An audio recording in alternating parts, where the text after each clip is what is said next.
Kaya nung one time tumawag siya sa akin sa, no, yun yung nag-pass away si Madam. Ramdam na ramdam ko na, shucks, masakit to. Because of my love for her and my love for Madam Claudia. I really needed to go. Parang ganyan. So, nag-text ako sa kanya. Wala ka nun nung pumunta ako. Wala. Actually, nag-iwan ka ng letter. Tapos, Sa napkin. sobrang gulat ko. Pagdating ko, sabi sa akin, Kuya Ape. Angel, pinapaabot ni Heart. Nagpunta siya dito kanina. Sabi, si Heart?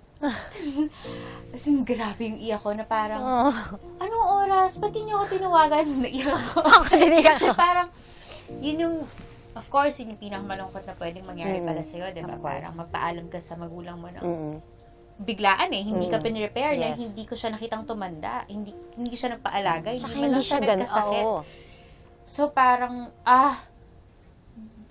wala regardless sa inis nyo sa isa't isa. And of course, wala ka nang nararamdaman ganun. Bakit kindness yung naramdaman mo and parang gusto mong yakapin yung taong yun. Na parang, nasan siya?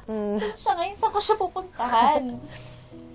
Tapos, as in, nagsastruggle ako na hanggang nung gabi, ay nag-iisip ako, may message ko ba na? Tapos, hindi ko alam kung yun pa rin yung number niya. Pero ang sarap sa feeling after nung napadala mo na yung message. Tapos parang, okay na yun. Tapos, wala na, bahala na. Bahala na yung universe, bahala na si Lord kung ano yung mga susunod na pwede pang mangyari dito.